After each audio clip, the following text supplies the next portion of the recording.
So hey guys, welcome back to Aman chemistry. तो अब हम देखते हैं क्वेश्चन नंबर 9.1। क्वेश्चन आपकी स्क्रीन के ऊपर शो हो रहा होगा। चलिए पढ़ते हैं। A small candle 2.5 centimetre in size is placed at 27 centimetre in front of a concave mirror of radius of curvature 36 centimetre. तो देखिए, सबसे पहले मैं आपको बोलता हूँ कि जो से भी आप क्वेश्चन पढ़े उसका आप स्पेशली इन रे ऑप्टिक्स आपको उसका डायग्राम ज़रूर बना लेना है, जिससे कि आपको क्वेश्चन भी आसानी से समझ आएगा और आपको डायग्राम बनाने की प्रैक्टिस भी होगी। तो देखिए, इसमें में बोला गया है अ स्मॉल कैंडल। सबसे पहले आप स्टेटमेंट करके पढ़ना चाहिए, पहली स्टेटमेंट फिर सेकंड स्टेटमेंट, ठीक है, जिससे कि कन्फ्यूजन ना हो। और बहुत ही सिंपल वे में इसको समझेंगे, बहुत ही आसान क्वेश्चन है और बहुत ही अच्छे से इसको समझेंगे, जिससे आपको फिजिक्स अच्छे लगने लगे, न्यूमेरिकल से आपको डर नहीं लगे। ओके।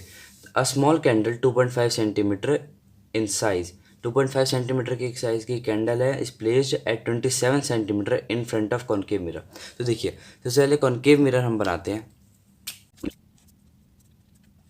ये कॉनकेव मिरर होता है गाइस, जिससे आप याद कर सकते हैं। कॉनकेव मतलब थोड़ा अंदर केव की तरह की इसकी शेप होती है ऐसे। यहाँ इस साइड यहाँ पे ये पॉलिश कर रखा होता है, ठीक है। अब भाई ये होता है हमारा सेंटर ऑफ कर्वेचर, ये होता है हमारा फोकस, ठीक है गाइस।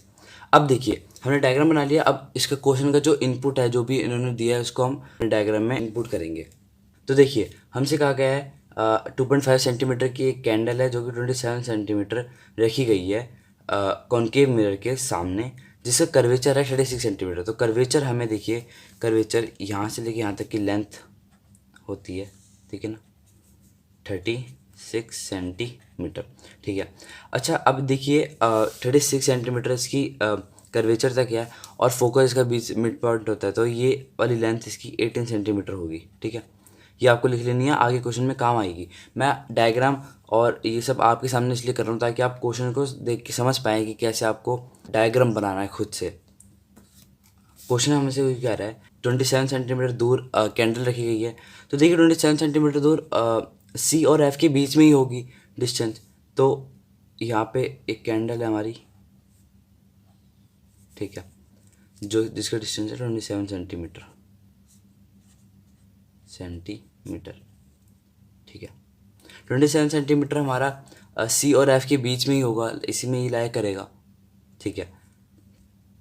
क्वेश्चन ये कह रहा है कि हमें कितनी दूर पे हमें स्क्रीन रखनी पड़ेगी जिससे कि इसकी इमेज हमें मिल जाए। हमें कितनी दूर पे इमेज स्क्रीन रखनी पड़ेगी जिससे कि हमारे को इस कैंडल की इमेज मिल जाए। तो देखिए, सबसे पहले लिखते हैं, क्वेश्चन नंबर 9.1 है ये, आंसर नंबर 9.1, ठीक है। सो यू, सबसे पहले यू जो होता है ऑब्जेक्ट डिस्टेंस, ऑब्जेक्ट का डिस्टेंस जो है उसे कहते हैं हम यू, ठीक है, उसको लिखते हैं। अब देखिए, इसको मैं 27 सेंटीमीटर नहीं लिखूँगा, क्योंकि देखिए हमारी लाइट की रे यूँ जा रही है भली राइट डायरेक्शन में, बट ये लेफ्ट साइड के डायरेक्शन में है, तो हमें माइनस नेगेटिव साइन लेना है, ठीक है। साइन कन्वेंशन आपने पढ़ा होगा।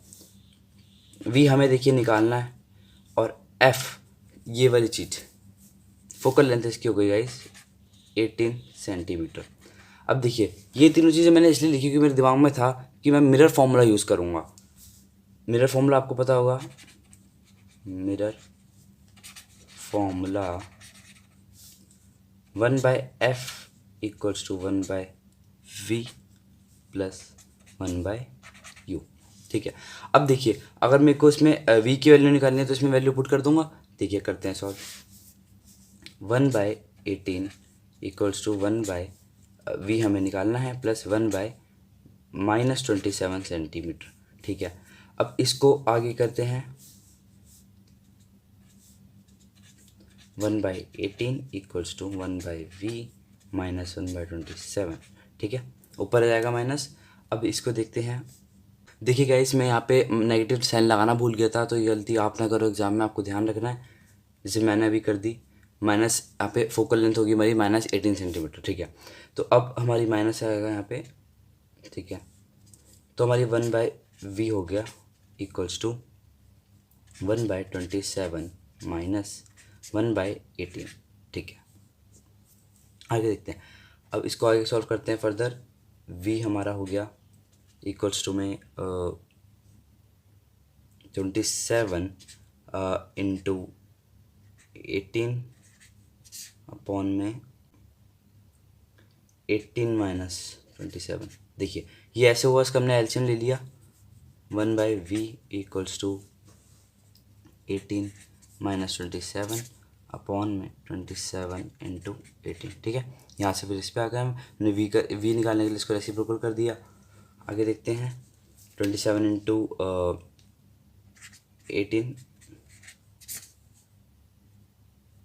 18 माइनस 20 माइनस 9 एंड ये कट हो जाएगा 2 minus 1 and it will come out to be minus 54 centimetre guys. So देखिए हमारा नेगेटिव में आंसर आया वी, तो हमें माइनस 54 सेंटीमीटर दूर रखना पड़ेगा, स्क्रीन रखनी पड़ेगी हमें, जिससे कि हमें इमेज मिल जाए। ठीक है, तो यहाँ पे मेंशन कर देते हैं कुछ इस तरीके 36 सेंटीमीटर ये है, 40 कुछ इससे होगा, 50 कुछ इस तरीके का हमें कुछ यहाँ पे स्क्रीन रखनी पड़ेगी। स्क्रीन, ठीक है, जिसका डिस्टेंस रहेगा हमारा 54 सेंटीमीटर। ठीक है गाइस, अब देखते हैं नेक्स्ट, इसका नेक्स्ट पार्ट भी दे रखा है हमें, देखते हैं। अब देखिए, अब हमसे कह रहा है question, describe the nature and size of the image if the candle is moved closer to the mirror. ठीक है, how would the screen have to be moved. Okay, so देखिए इसमें एक सिंपल सा क्वेश्चन है, ये हमसे कह रहा है 9.1 का बी पार्ट है। देखिए आपको एक चीज़ याद रखनी है कॉनकेव मिरर के केस में। देखिए इसके अंदर 3 केस हो सकते हैं कॉनकेव इसके अंदर, या तो सी एंड एफ के बीच में कोई सा ऑब्जेक्ट है। ठीक है, या तो ऑब्जेक्ट हमारा कुछ सी एंड एफ के बीच में है और ये मूव कर रहा है फोकस की तरफ, इसकी तरफ मूव कर रहा है। ठीक है, और एक फोकस पे हो सकता है कि फोकस पे ही एक ऑब्जेक्ट रखा है हमारा, और एक फोकस के पार आगे आ गया, फोकस से भी आगे आ गया, यहाँ पे हो सकता है। तो इन तीनों केसों में सिचुएशन अलग अलग होगी। देखिएगा, जब सेंटर ऑफ कर्वेचर से फोकस तक आ रहा है कोई ऑब्जेक्ट, उसकी तरफ बढ़ रहा है, तो जो उसकी इमेज होगी वो टूवर्ड्स द इन्फिनिटी मूव करेगी। यहाँ पे मैं लिख देता हूँ, ऑब्जेक्ट हमारा if it is moving towards F, then image will move towards infinity। ठीक है, ठीक है, पहला केस हमारा ये हो गया। और अगर ऑब्जेक्ट एट फोकस, अगर हमारा ऑब्जेक्ट फोकस पर ही है तो हमारी इमेज होगी, देन हमारी image at infinity only. Okay, ये हमारा पहला केस है। दूसरा केस है, तीसरा केस में तो आप समझ गए होंगे, हमारी वर्चुअल बनेगी। यहाँ पे हमारा इमेज हमारी कुछ इस तरफ बनेगी मिरर के इस साइड, अगर हमारा फोकस से आगे चलेगी, हमारा ऑब्जेक्ट आगे चला गया। ठीक है, ऑब्जेक्ट एट पोल, यहाँ पे पोल, इसको पोल लिख देते हैं, focus and pole, then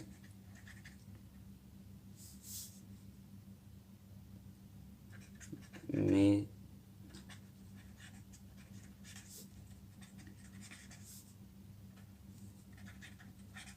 will be formed. Okay guys, ठीक है, अब देखते हैं इसका एक और पार्ट हमें दे रखा है, describe the nature and size of the image. हमसे कह रहा है कि नेचर और साइज बताइए। देखिए हमने अभी निकाला था वी, हमने निकाला है -54 सेंटीमीटर, हमें नेचर निकालना है और साइज निकालना है। देखिए गाइस, हमें जब भी नेचर निकालना है इमेज का, ये एक्चुअली में सी पार्ट था, बी पार्ट अभी हम देखते हैं। ठीक है, जब भी हमें इमेज का नेचर निकालना होता है तो हमें उसके लिए मैग्नीफिकेशन निकालना पड़ता है। तो मैग्नीफिकेशन का फॉर्मूला होता है गाइस -v अपॉन में u। ठीक है, अब देखिए -v अपॉन में u, हमारा v आया था, देखिए हमारा v आया था -54 सेंटीमीटर। अब देखिए ध्यान से, इसमें गलती ना कर देना आप, माइनस जो फॉर्मूले में है -54 अपॉन में u हमें दे रखा था, u हमें दे रखा है 27। ठीक है, और हमने साइन कन्वेंशन के हिसाब से इसको माइनस माना था, तो यहाँ पे हम लगाएंगे माइनस। देखिए ये वाला गया, ये से माइनस माइनस कैंसिल हो गया, और ये हमारा आ गया नेगेटिव, तो ये आ गया हमारा -2। अब देखिए हमारा हमें बताना था नेचर, हमें मैग्नीफिकेशन से नेचर बताना है। तो जब भी हमारा मैग्नीफिकेशन, आपको याद रखना पड़ेगा गाइस, जब भी हमारा मैग्नीफिकेशन नेगेटिव रहेगा, तब जो हमारी जो इमेज होगी वो रियल एंड इन्वर्टेड होगी। मैं आपको एक ट्रिक बता देता हूँ, MNR, ठीक है गाइस। सो इट मीन्स जब भी हमारा मैग्नीफिकेशन नेगेटिव होगा तो हमारी इमेज जो होगी रियल एंड इन्वर्टेड होगी, रियल एंड इन्वर्टेड गाइस, ठीक है। देखिए अब हमने नेचर तो बता दिया, अब हमें साइज़ भी बताना है, ठीक है। साइज़ के लिए देखिए हमारा एक फॉर्मूला होता है एक और मैग्नीफिकेशन का, equals to I, M equals to I upon में इमेज का साइज़ और ऑब्जेक्ट का साइज़। अब हमें इमेज का साइज़ तो निकालना ही है, ठीक है। तो देखिए इमेज का साइज़ यानी हाइट, एक तरीके से हाइट ही पूछ रहे हैं हमसे वो, जहाँ पर भी इमेज बनेगी। तो अब इसकी निकालते हैं। देखिए हमें मैग्नीफिकेशन हमने निकाल दिया -2। देखिए क्वेश्चन कुछ ऐसे दिया रखा होता है कि हमें वैल्यूज़, जो पहले वाला क्वेश्चन है, पहला वाला उससे जो हमें वैल्यू मिलेगी हमें नेक्स्ट क्वेश्चन में, नेक्स्ट स्टेप में यूज़ करनी पड़ती है। तो स्टेप वाइज आपको क्वेश्चन सॉल्व करना पड़ेगा। एंड हमें इमेज की वैल्यू निकालनी है, इमेज का साइज़ निकालना है, तो I equals to M into O, ठीक है। ऑब्जेक्ट का हमें देखिए क्या बताया था, 2.5 इंटू में 2 माइनस। अब देखिए यहाँ पे हमारी हाइट जो है वो हमारी कभी नेगेटिव नहीं होती है, ठीक है।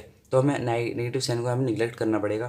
यहाँ पे आप लिख लीजिए -2, लेकिन जो आपका आंसर आएगा 5, ठीक है, 5 सेंटीमीटर। अब देखिए जो माइनस साइन है इसको हटाना पड़ेगा हमें, ठीक है, क्योंकि किसी भी ऑब्जेक्ट की हाइट कभी भी नेगेटिव नहीं हो सकती। तो आई होप गाइस आपको क्वेश्चन समझ में आया होगा। अगर कोई सी भी आपको डाउट लग रहा है तो प्लीज़ कमेंट करके बताइए, हम आपका बिल्कुल रिप्लाई करेंगे।